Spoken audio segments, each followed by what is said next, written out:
I'm Jeff Mersacci, a life and estate planning attorney in Raleigh, and today I am here with Cheryl Theriault.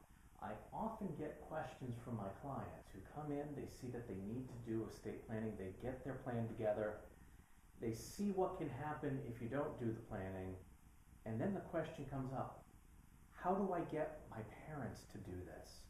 And it's a very, very touchy subject, trying to approach your parents. So we brought in Cheryl to talk about this. She's the owner of Aging Family Services, and she has been working with older and disabled adults and their families for more than 20 years. And prior to forming her own company, Cheryl provided care and services for the elderly and disabled through Hospice of Wake County and the Department of Social Services in Wake County and Forsyth County. Cheryl is a licensed clinical social worker for more than 19 years, and she is also certified as a care manager.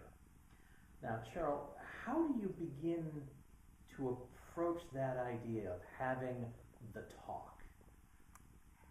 Well, the people who contact me are usually the adult children, and they are worried about their mom and dad and whether they're living safely in their own homes.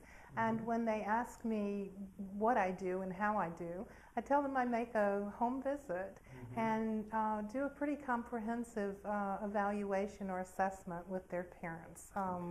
The purpose of that is to identify how things are going, what's working for people, and what areas they need some help with. And so I always tell the adult children that part of it is a review of the financial and legal matters, and they take a deep gulp and go, my parents aren't going to want to talk about that.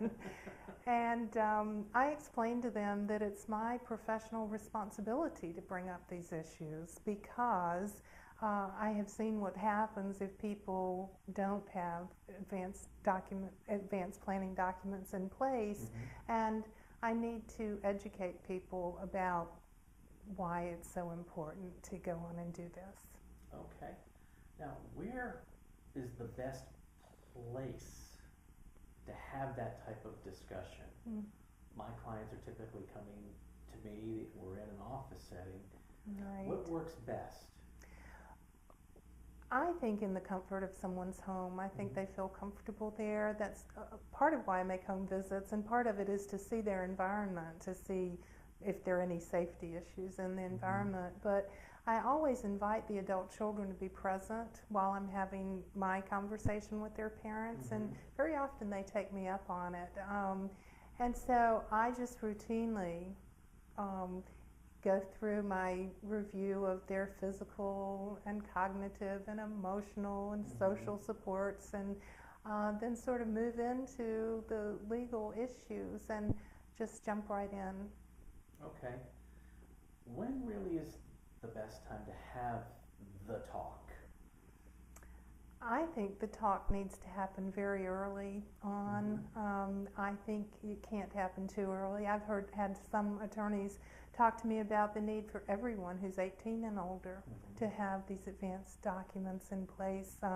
There's stories of an 18-year-old being in an automobile accident, and because they're now emancipated and they don't have a health care power of attorney, there's no one to make the medical decisions if they're incapacitated. So I think that the earlier the better, and I certainly know that there are times when people have waited too late, and then they really are not capable of executing a legal document, and then the options are not really as attractive.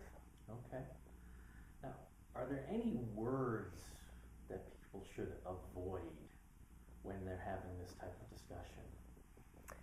I think that there are some real roadblocks in communication when people begin being adult children begin being very pushy or want to insist on things.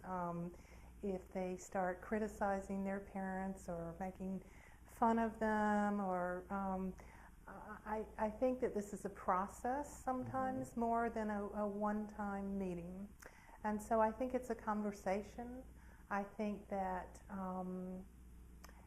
if the parents are really resistant, I encourage children to listen to them tell stories about people they know in their church or their neighborhood, or someone, it's like, oh, did you hear about poor Mary Smith? She was found in her home after she fell, and her son came in from out of state, and in the hospital he told him to put her on a life support, and Mary had always told me she didn't want that. And so you take these opportunities, I think, as the issues come up to say, wow, that's a very interesting dilemma. I wonder if you've ever thought about that, Mom and Dad, and what would you want, and how would you make sure your wishes were carried out?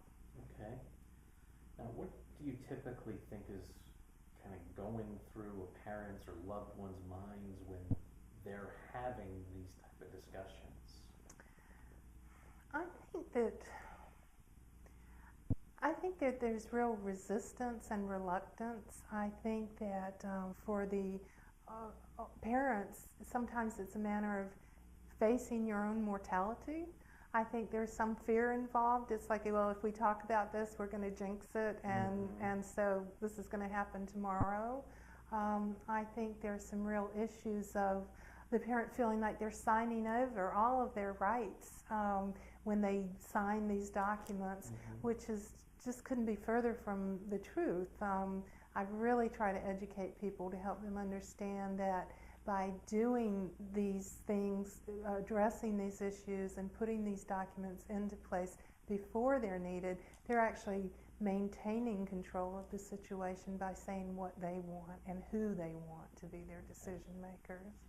It sounds like it could be a kind of stressful or even fearful situation when your kids are coming to you and saying, hey, you need to get this stuff done.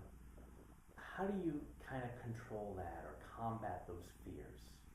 I try to educate both parties and help them understand really what these documents are, what they address, when they take effect, that it isn't immediate signing over of your rights, that some of the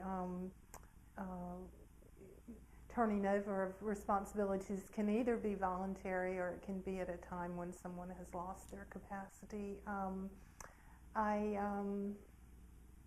And I try to encourage people to go slowly, and I try to help them understand the limitations of of a living will, and that it's just, a document, but it doesn't cover all experiences. So I just try to be an educator, an encourager, a coach, and I encourage people to have family meetings. I think these are family issues, and they need to be addressed within the family, and to go slowly sometimes, just to take steps to open the conversation. Doesn't mean they're going to have an appointment with an attorney the very next day or very next week. Well, great. Well, thank you very much for coming in and talking to us today, Cheryl. I really appreciate it. Well, thank you for the work you do.